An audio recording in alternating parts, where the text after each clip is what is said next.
Hey everyone, and welcome to This Explainer. I am absolutely thrilled to have you here today because honestly, we're going to break down something truly fascinating.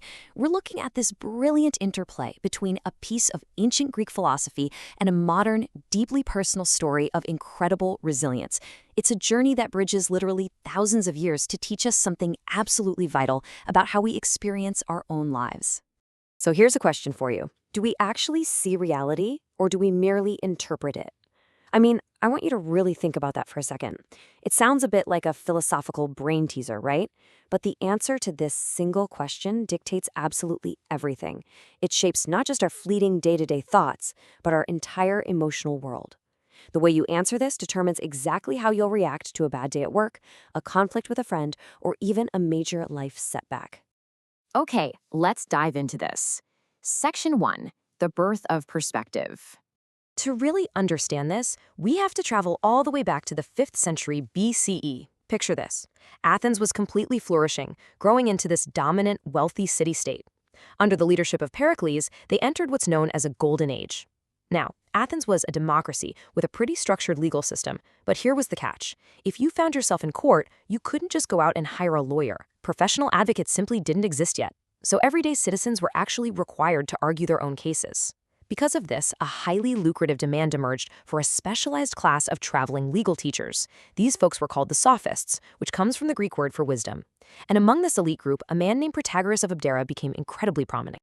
Now, admittedly, history hasn't always been super kind to the sophists. Famous figures like Socrates and Plato later dismissed them as just these shallow rhetoricians who only cared about winning arguments rather than finding the actual truth. But, that's not entirely fair to Protagoras. He actually introduced a massive, game-changing philosophical shift with just 8 simple words. Man is the measure of all things. With this one sentence, he completely rejected the idea of absolute truth. So, the crucial takeaway here is that, to Protagoras, belief is inherently subjective. He totally rejected the idea that there are these rigid, absolute definitions of truth, justice, or virtue. To him, nothing is inherently good, just floating in a vacuum. Human assessments, moral judgments, ethics, they are all completely subjective and relative to the person or the society making the judgment. What is absolutely true for one person might be entirely false for another. Section 2. Measuring all things. And this brilliantly illustrates how his philosophy works in the real world. Just imagine it's a spring day in London. You have a visitor from Norway who steps outside, takes a nice deep breath, and says, "Wow, the weather is warm."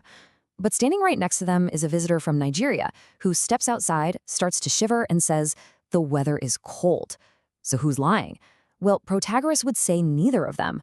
Both people are speaking the absolute truth because truth depends entirely on perspective. It's totally relative. Remember, man is the measure of all things. And in this case, those two individuals are measuring the exact same physical temperature, yet arriving at two completely different but equally valid truths. Section 3. Choosing your own reality. Now, this philosophy goes way beyond just talking about the weather. Let's bring this down to earth for a minute and look at some profound, deeply personal proof. 5. At just 5 years old, the author of our source material had one of their legs amputated. As you can probably imagine, growing up, people frequently asked how they were coping. People would ask, how do you navigate the world, deal with the intense physical and societal circumstances of limb loss, and somehow still hold on to and fulfill these lofty, ambitious dreams? Well, early on, the author honestly had no clear answer to that question. But over time, a really profound realization started to set in. The author eventually realized that Protagoras, that ancient Greek teacher from thousands of years ago, was absolutely right. We all see things differently. The author didn't choose what happened to them, right? They certainly didn't choose the amputation or the incredibly unique challenges it brought. But they slowly learned that while they couldn't change what they were seeing or experiencing, they had total, absolute control over how they measured it. They could choose exactly what it meant. Let's move to Section 4, the power of interpretation, and see how this builds into our daily psychological reactions. Okay, consider this super common scenario. You're walking down the street, and an acquaintance walks right past you without even acknowledging you. Now, if you assume you've somehow offended them, you instantly start worrying about what you did wrong. This creates a ton of anxiety, and your resulting action is probably to just avoid that person altogether in the future. But on the flip side, if you assume they're just distracted or preoccupied, you might wonder if they're having a tough day.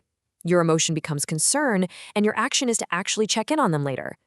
Guys, it is the exact same event. Literally nothing physically changed in the world. But your emotional reaction and your subsequent actions are entirely different, based solely on the meaning you assigned to the event. We interpret reality. We don't just passively see it. And this directly bridges Protagoras' ancient thoughts to a very famous modern quote by Charles R. Swindoll. Life is 10% what happens to you and 90% how you react to it. For our author, this wasn't just some cheesy motivational poster. This specific mindset was the major driving factor that kept them going as an amputee over the years. It is the literal, practical application of being the measure of all things. What is genuinely fascinating here is the sheer volume of power we actually hold. I mean, think about that 90%. Life is shaped so much less by the random things that happen to us and overwhelmingly by how we respond. Pain, failure, uncertainty, these things are completely universal. There's absolutely no one who escapes that 10%. But true wisdom lies not in desperately trying to control those uncontrollable circumstances, but in mastering our inner response to them. Section 5. The discipline of reframing. So, how do we actually pull this off in real life? The author holds a very specific word closely for this practice, and that word is reframing. It simply means refusing to let the worst possible interpretation of an event be the only interpretation. Now, I want to be really clear about this. This isn't some magic switch you just flip. There are definitely days when grief is the only honest response, and that's okay. This is not toxic positivity where you just fake a smile and pretend everything is fine. Instead, it's a quiet, incredibly deliberate form of courage that you have to choose to return to over and over again. To practice this kind of courage, we have to use active mental tools to challenge our knee-jerk negative instincts. And the very first tool is simply asking yourself this question: what else could this mean? When disaster strikes, or even when someone just slights you on the street, your brain usually hands you the absolute worst-case scenario right out the gate. By pausing and asking this question, you force your brain to generate alternatives. You essentially break the spell of that initial panicky reaction. And then you immediately stack it with this second question: what might this make possible? This right here is where the magic happens. This shifts your mind entirely from playing defense to playing offense. You begin intentionally seeking out opportunity, even in the absolute thick of adversity. You stop being a passive victim of the circumstance, and you start becoming the active architect of your response to it. All right, to truly build this kind of lasting resilience, these are the 3 vital steps we must practice every single day. Step 1, pause. Step 2, examine the meaning you've instinctively given the situation. Step 3, consciously choose a more constructive response. That simple, brief act of pausing in step 1, that can change absolutely everything. Because when we choose a constructive response, it doesn't just magically make us feel better, it genuinely impacts how effectively we lead, how we serve, and how we show up for the people around us.